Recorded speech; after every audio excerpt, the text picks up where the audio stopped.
Cody cheated on Mikayla. With all due respect, have you had lip filler or are your lips all Sorry, I don't know why I'm fucking getting emotional over it. Never been eaten out. I had my closet professionally organized. I want to stat this video by saying I appreciate you and you're gonna want to sit down for this video.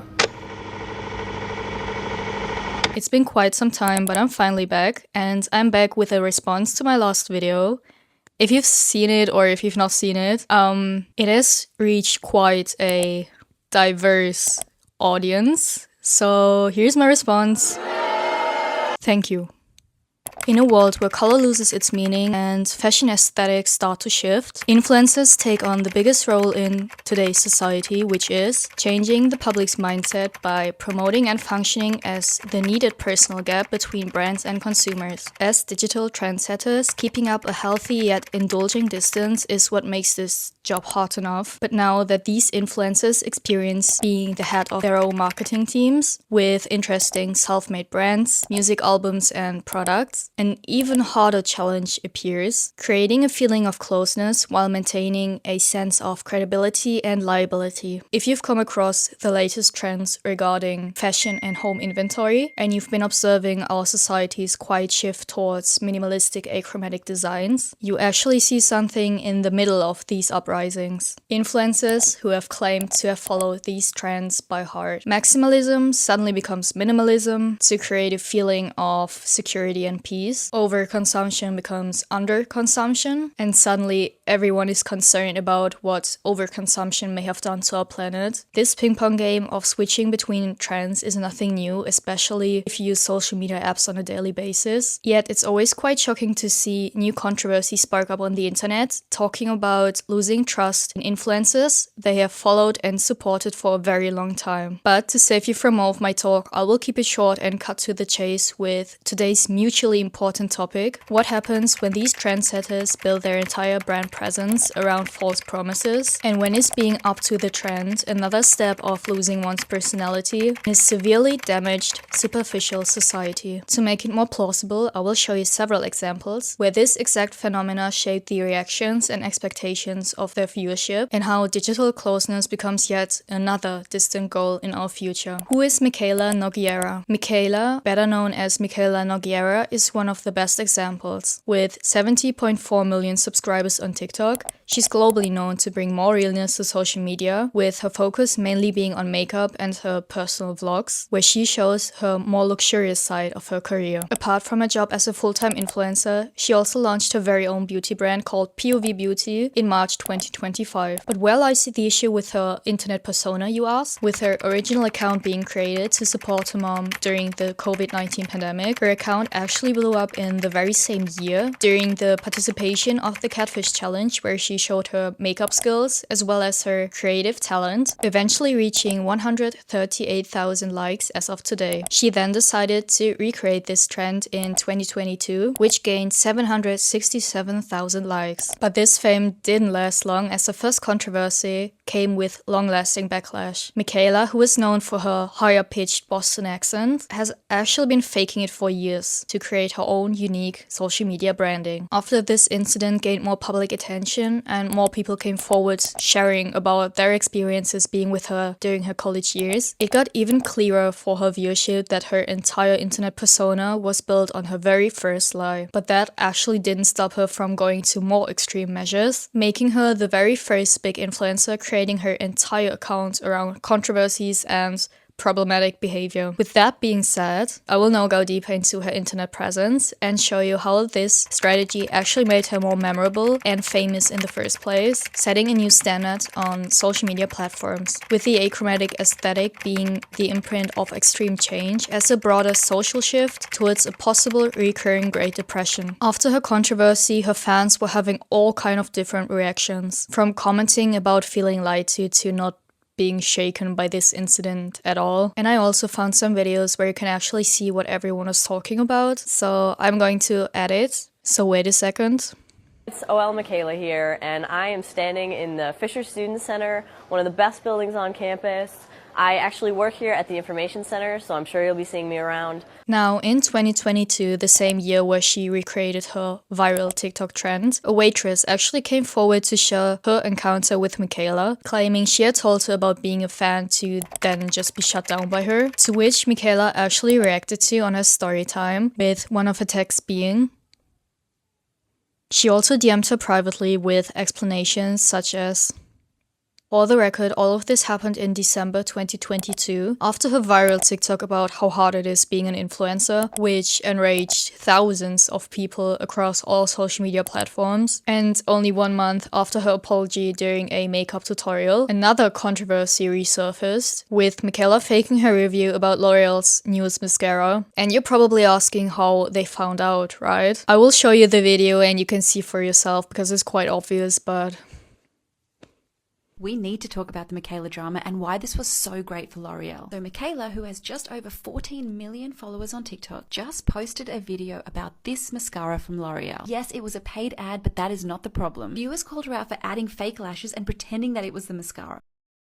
Hundreds of influencers went and bought that mascara to prove her wrong. for those who didn't realize, she put on fake eyelashes to make it seem like it was due to L'Oreal's product, which didn't look that realistic. And if you think that was the end of her controversies, you're wrong. In the same year, she faked fan interactions by making her best friend comment on her videos, which she used as new video content, and it may not be that deep, but compared to all her other controversies, it just keeps happening. What made it more ironic is the fact that she posted herself with her best friend and the same account on her account, and that's how she was basically exposed. Plus, she had collaborations with a makeup brand called P. Louise, which was exposed prior 2022, saying the N-word and not claiming responsibility for it or apologizing for it. So I found this video by another creator on TikTok, which explains it pretty well, so I'm going to show it to you. This user posted a story about how she was the waiter for Mikayla and her family. When she approached the table, she was like, "We're all fans here," and Mikayla's dad responded with, "Who is we?" The waiter then states, "We as in the staff that works here," and she claims that Mikayla just kind of looked at her and was like, okay. The video went viral, of course, and Mikayla responded in the comments. She states that she's very sorry and that she struggles with social anxiety. Mikayla also reached out to the waiter on Instagram and just emphasized again that she's truly sorry that that was the experience the waiter had. But during 2024 and 2025, I still found a handful of controversies I can show to you, so I will break it down quickly. The year 2024 started with a controversy or a beef between Mikayla and Matthew Stevens, specifically with his own makeup brand called Bronze, which experienced a big downfall due to Mikayla's collaboration with a makeup brand that basically knocked off his products. And all of this happened basically after 4 days of him asking her to review his products, which she allegedly agreed to. To sum it up, he placed a 10K order for her fans to buy his products, but it never happened. She was also called out for editing her photos, specifically one where Selena Gomez was also in, with her saying she will defend it until she's in the grave, that there are no filters, and then posted very publicly about her sex life while promoting and being sponsored by new products. Okay, I have an embarrassing confession. And if you're my grandma or my mom, and I know you watch my videos, if you could just scroll on this one, that would be great. I have never been eaten out. I know. When I first told my friends this, their jaws dropped. Another thing that came up on my For You page is the fact that she's very much obsessed with overconsumption, and it's also the reason why my friend asked me to do this video on her, which led to her viral video about hiring a professional organizer to manage through her wardrobe and to make it more princessy, which I forgot to add. I hired professional organizers that are going to completely transform my closet. I am so excited. Let me give you a full tour of my closet just so you can really see the before. All of my long dresses, I tried to color code it, but it's not great. And also you can see that they all have different hangers and it does not look good at all. Of course, many people joined this discussion to judge this way of living, which resulted in a very emotional video about her insecurities and past life. which no one asked about. This is what I look like, but in person, I'm not as pretty or, like, attractive. As far as I know, she never actually responded to the comments about her overconsumption. If she did, you can correct me, but I didn't find any proof of it. So, yeah.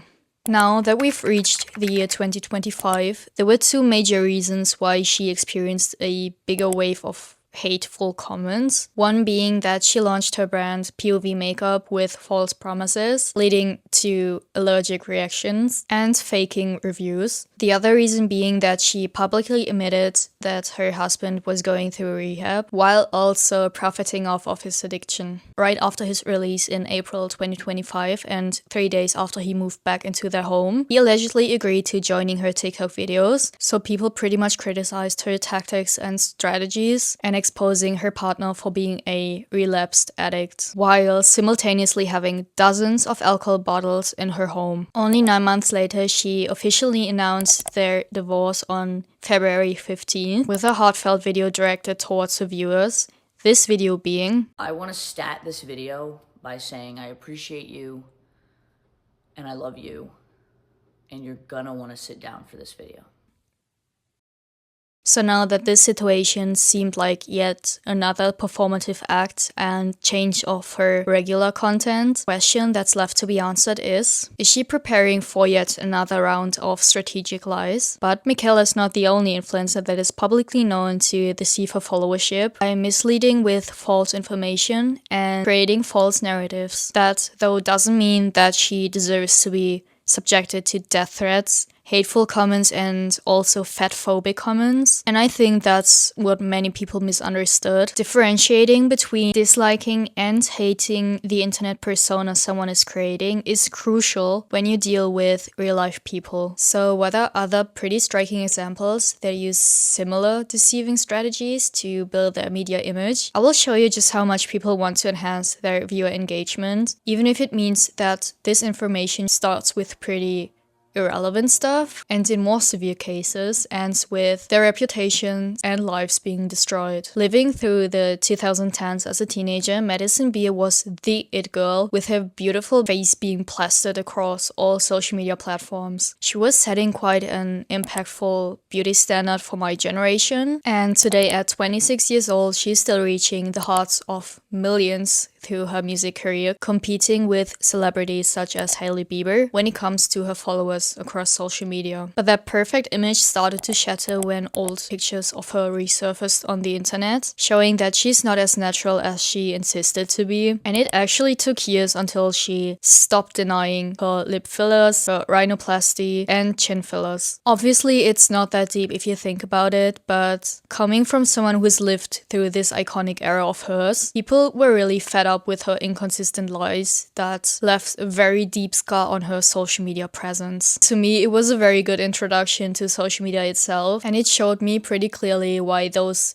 flawless and perfect faces weren't to be trusted, and why you shouldn't compare yourself to them. And yeah.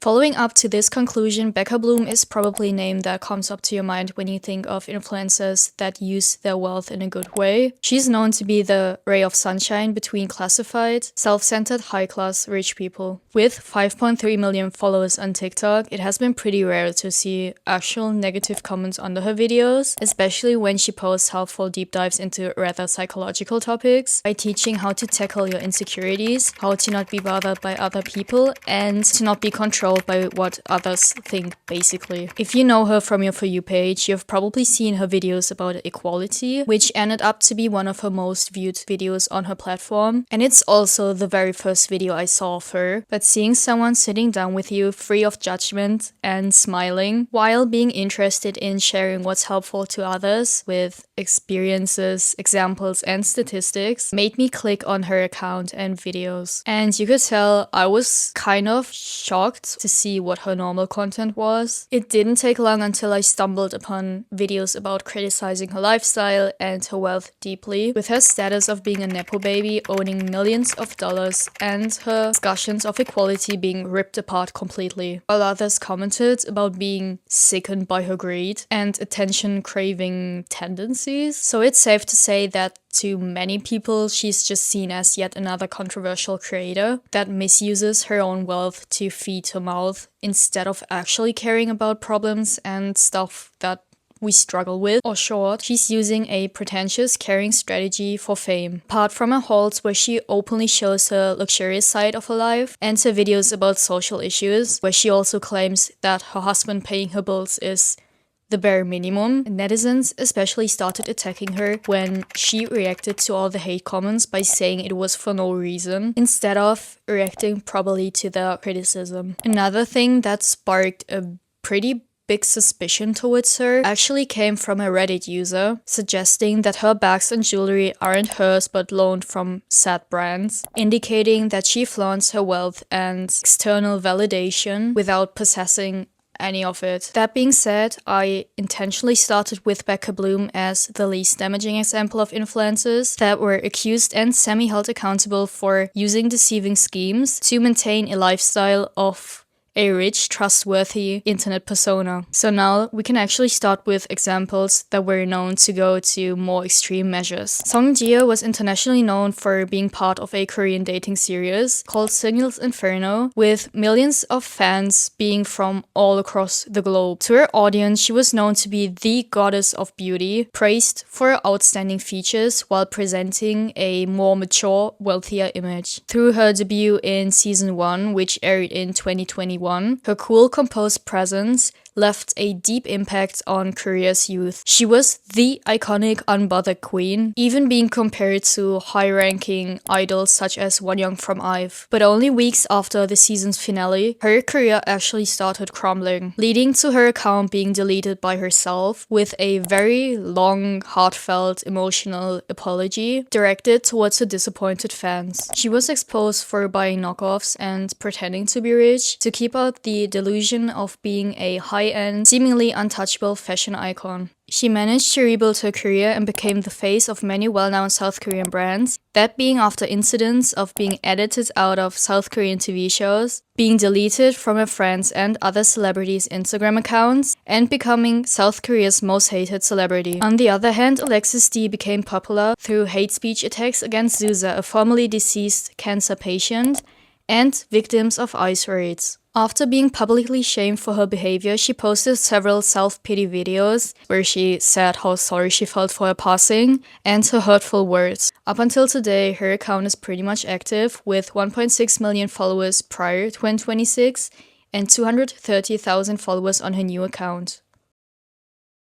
Achromatic designs didn't first appear in the 21st century when this timeless strict aesthetic was needed to replace older, more colorful ones. And it also didn't start with the Kardashians if you thought it did start with it. It is very easy to find thousands and thousands of castles with this look of grey stone walls and slated roofs, creating this achromatic, cold design that is deeply engraved into our minds. Despite us growing up with the idea of this aging castle grey appearance, these castles were actually covered in lime plaster to make them appear white once the sun hit the outer walls. The inside was carefully painted with geometric designs, floral patterns, and also elaborate murals to avoid grey stone walls as they were. The choice of materials was very obvious though, as stone walls were very low maintenance and also very inexpensive, while simultaneously conveying the message of strength and rigidness. At the same time, they acted as shock absorbers against attempted attacks.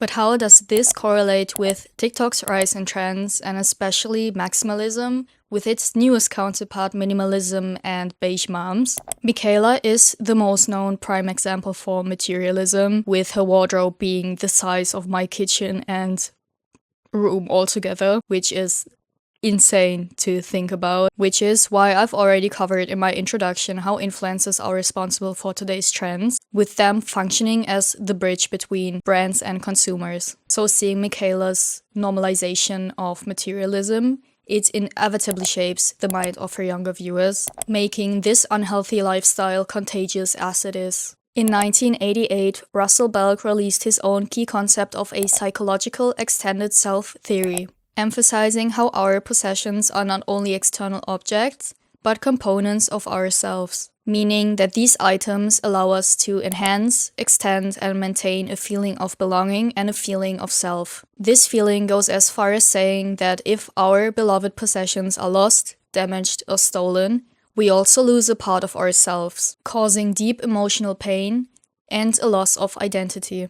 It goes without saying that this theory is strongly connected to Wicklund's and Goldwitz's theory of self-completion, which posits that when people feel emotionally incomplete, they compensate with visible objects. So they fill this gap by chasing symbols they can publicly display with the goal of being socially acknowledged. That being said, influencers create identity displays not following consumerism because they need to, but because they have to reach a state of becoming. So replacing this trendy consumerism trend with a less damaging version of minimalism is not merely out of rejection for consumerism itself, but a new identity they take on. These trends are deeply rooted in the same psychological phenomena where people who experience a great deal of social anxiety, lack of control, self-esteem, and social expectations try to find ways to avoid this loss, especially regarding the loss of personal control and loneliness. So overconsumption equals chaos coping,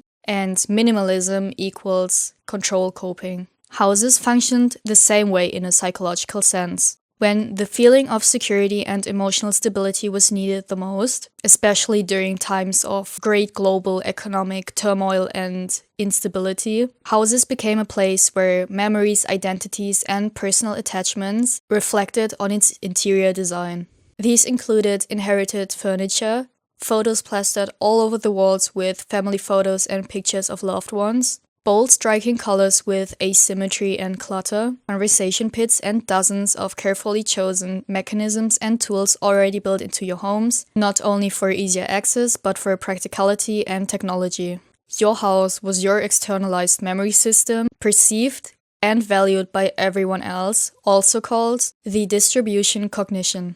You could argue that today economic conditions haven't improved much, which would lead to us going back to the same trends. But there is an important factor you're forgetting. Housing markets fluctuate, the rent rises, and jobs have been harder to get than ever before. What that means is people have been less willing to actually emotionally invest into their homes, and also less willing to create a feeling of permanence, eradicating the deep emotional touch. They fear the risk of their houses being taken away and the rent rising even higher, which makes it impossible to stay, so they decorate like they could leave any minute and not like they could stay with a clear mind. Also, with Kim Kardashian's house being centered around minimalism, it is less prone to get judged, which implies that neutral homes without the controversial taste, such as leopard prints, maximalist wallpapers, and so much more, don't carry the important social unsafe component. Being expressive means being aware of your reputational risk.